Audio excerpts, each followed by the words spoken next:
Tadi pertanyaannya kan gimana sih? Boleh nggak Ya, berpuasa? betul, Ya. Boleh nggak dok? Kalau jawabannya sih boleh-boleh aja asal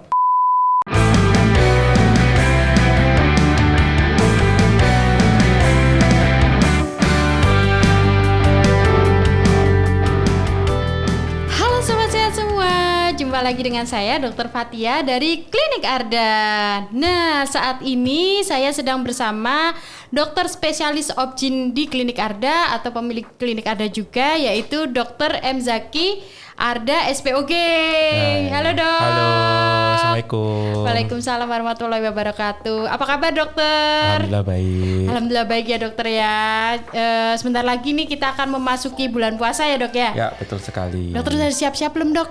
Insya Allah sudah siap. Insya Allah sudah siap semua. Nah, penting banget nih sobat sehat, kita melakukan persiapan puasa di bulan Ramadan, terutama untuk bunda-budi yang hamil.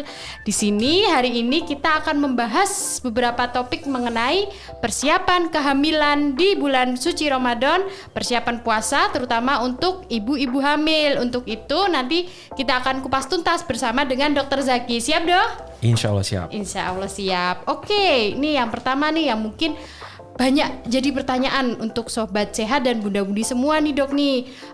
Boleh nggak sih dok sebenarnya ibu-ibu hamil ini untuk melakukan puasa di bulan Ramadan dan apa saja syarat kondisinya seperti itu dokter?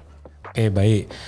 Sebagai umat Islam tentu perintah puasa itu sudah tertuang dalam Al-Quran ya. Di surat Al-Baqarah 183 di mana perintah puasa itu ada. Cuman ada beberapa kemudahan. Jadi pada surat Al-Baqarah 184 dan 185 itu ada beberapa pengecualian. Perintah wajib itu ada pengecualiannya bagi orang-orang yang memang tidak mampu berpuasa, misalnya sakit seperti itu atau perjalanan dan juga ibu hamil seperti itu. Jadi tadi pertanyaannya kan gimana sih boleh nggak berpuasa? Betul. Ya. Boleh nggak dok? Kalau jawabannya sih boleh-boleh aja asal ada syaratnya. Jadi satu harus kuat. Jadi artinya ibu hamil itu harus kondisinya harus sehat, bagus, tidak ada masalah apa-apa secara kesehatan dan memang kuat untuk menjalinnya karena ya memang berat ya bagi ibu hamil untuk berpuasa. Sebenarnya puasa itu tidak mengurangi kita untuk kalori makan ya. Jadi sebenarnya puasa itu hanya memindahkan waktu makan sebenarnya. Oke. Iya, jadi ya buktinya saya puasa juga tambah kurus gitu. Jadi kalorinya berarti inputnya sama kayak puasa nggak puasa, cuma mindahkan waktu makannya dari sahur sama buka puasa aja sama malam. Jadi hampir sama sih sebenarnya. Oke gitu.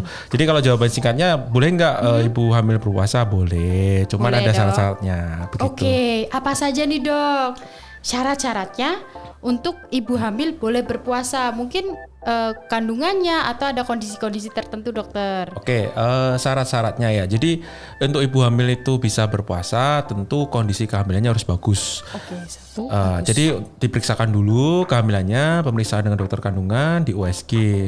Kalau misalnya ada kondisi tertentu, misal pada pasien-pasien preeklamsia berat atau preeklamsia yang tensinya tinggi yang harus mengkonsumsi obat-obat tertentu untuk menjaga tekanan darahnya, ya tentu tidak saran untuk puasa.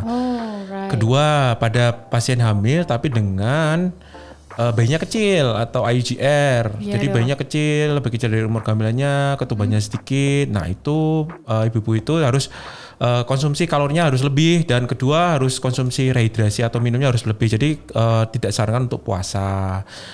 Ya berikutnya ya tentu ada pasien-pasien yang awal-awal kehamilan itu terjadi mual muntah. Misalnya mual muntahnya sering sampai mabuk, sudah lemes sekali, ya tentu tidak disarankan puasa karena harus bisa makan, harus bisa minum yang banyak. Karena udah kondisi mual muntah seperti itu terus kita puasa, dipaksakan puasa ya kasihan, tentu nggak bisa. Teler ya dok ya? Teler tentu saja.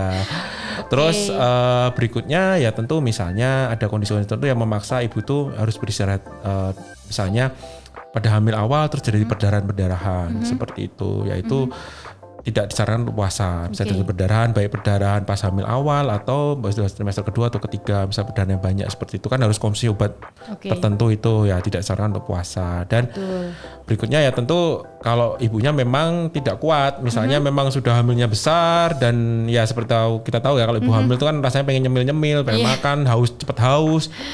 cepat kenyang, begah dan macam-macam. Kalau memang ibunya itu memang tidak kuat secara fisik dan memang nggak bisa ya nggak masalah. Berarti nggak usah puasa juga nggak apa-apa. Kalau itu ya jangan puasa gitu. Mungkin itu. Oke, terima kasih dokter, sangat komprehensif dan lengkap ya bunda-bunda semua. Jadi tadi mungkin ada 7 kondisi tertentu yang sudah disebutkan dokter Zaki SPOG. Nanti mungkin bunda-bunda juga bisa lihat kembali flashback apa saja yang boleh atau tidak.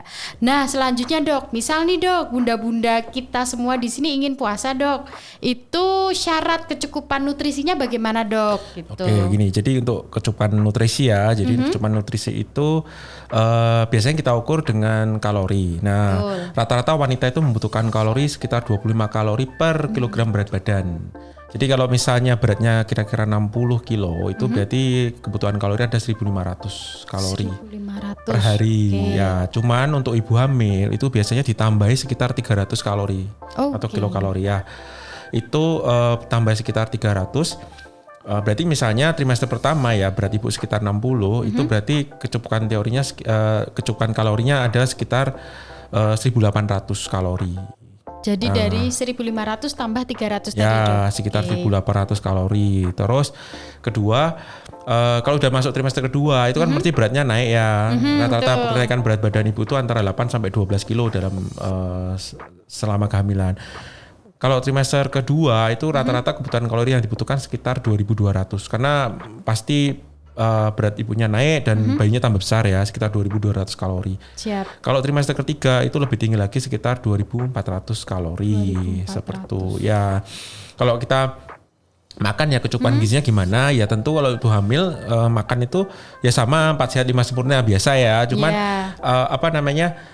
kita lihat komposisinya. Jadi jangan hanya semua karbo semua. Kalau bisa makan itu harus bervariasi lah. Yeah. Karbonya sekitar 30 sampai 40%, sisanya sekitar 40 sampai 50% itu adalah protein, terus sisanya itu lemak. Seperti itu. Jangan semuanya karbo semua. Sayurnya dok? Oh iya. Nah itu sayur juga masuk. Nah, itu masuknya nanti ya diserat ya. Serat itu masuk. Nanti sayur-sayuran dimasukkan ke lauknya. Jadi di protein itu tambahi sayur-sayuran. Ya serat jangan lupa biar nggak bebelen. Biar nggak kesusahan. Terus satu lagi pada ibu hamil itu biasanya peristaltik usus. Jadi gerakan usus itu melambat. Karena memang pengaruh hormon progesteron itu menyebabkan usus itu pergerakannya lambat. Jadi makanan itu akan lama di dalam ususnya ibu hamil, lebih lama karena satu memang penyerapannya biar lebih maksimal ya. Tapi efek sampingnya itu jadi makanan itu akan berada lama di situ. Jadi kalau kita makan sesuatu yang terlalu pedas, terlalu berminyak, terlalu berlemak, itu akan rasanya di sini itu begahnya tuh lama. Ya makanya jangan terlalu makan yang merangsang lah rasanya, terlalu pedas, terlalu berminyak kayak gitu. Terus nugas misalnya durian, nah itu kayak durian itu sebenarnya boleh, cuman kalau terlalu banyak itu kan gampang menghasilkan gas, itu mesti habis makan itu rasanya begahnya lama itu nanti. Jadi tapi enak ya dok ya. Iya memang. Jadi hati-hati pemilihan makanan juga harus hati-hati, jangan terlalu pedas kayak itu, jangan makan gorengan 1 terus lomboknya 10, nah itu pedes nanti. Oke dokter, terima kasih tadi ya untuk pemenuhan gizinya mungkin sudah dibahas oleh dokter Zaki secara lengkap ya bunda-bundi. Nah untuk selanjutnya nih, setelah kita bahas pemenuhan gizi, kondisi-kondisi ibu hamil untuk berpuasa, apa saja sih tips dan trik ini dokter yang sering ditanyakan juga dari bunda-bundi ini untuk melakukan puasa selama Ramadan dok? Oke, yang pertama adalah konsultasikan dulu sebelum mulai puasa dengan dokter kondisinya kehamilannya ya. Itu apakah baik apa enggak, kondisi tertentu apakah perlu meminum obat tertentu sehingga bisa puasa atau enggak ya. Terus ketika sudah oke nih, dokternya bilang oke nih Bu, nggak apa-apa puasa aja gitu.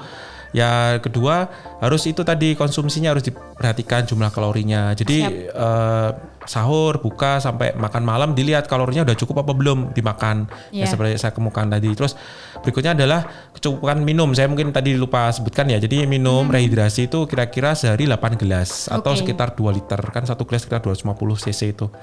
Sekitar 2 liter sampai 3 liter lah kita minum dalam sehari. Jangan lupa. Jadi walaupun berpuasa itu kan nggak sekali minum dok. Jadi sahur misalnya minum. Nah, itu gimana tuh, dok? Ya, jadi sahur gitu misalnya minum ya kira-kira 500 sampai 1000 cc kalau bisa ya, 500 cc lah. Nanti buka itu minum 1000 cc bisa, biar kan haus banget tuh. Iya, Nanti Dok, iya.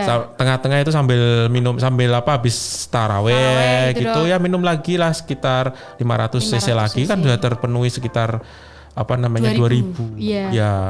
Berarti kayak sahur 2 gelas, buka itu bisa 4 gelas, terus Ya. setelah taraweh itu mungkin 2 gelas ya Dok ya. Oke. Bunda. Yang berikutnya itu adalah tidak boleh stres dan cukup istirahat. Ya. Jadi ibu-ibu yang hamil itu harus cukup istirahat. Kira-kira itu tidur sekitar 7-8 jam kalau malam dan kira-kira ya 30 menit sampai 1 jam kalau siang. Ya, cukup lah itu. Kemudian nggak boleh stres ya. Jadi harus buat happy puasanya, jangan tertekan. Oke. Dan berikutnya adalah pemantauan janinnya. Jadi selama puasa itu harus dipantau gerakan janinnya. Gerakan janinnya itu apakah aktif apa tidak. Jadi sehari itu gerakan janin itu minimal 10 kali dalam 1 hari. 10 kali ya Dok ya. Ya kalau gerakan janin kok kurang, terus kerasanya ya kurang lah, ya sebaiknya langsung dikontrolkan ke dokter seperti itu. Oke, berarti dalam 1-2 jam itu harus ada gerakan janin ya Dok ya? Ya, pokoknya kita rasakan gerakan janin itu kira-kira pas kita santai duduk dirasakan 1-2 jam itu.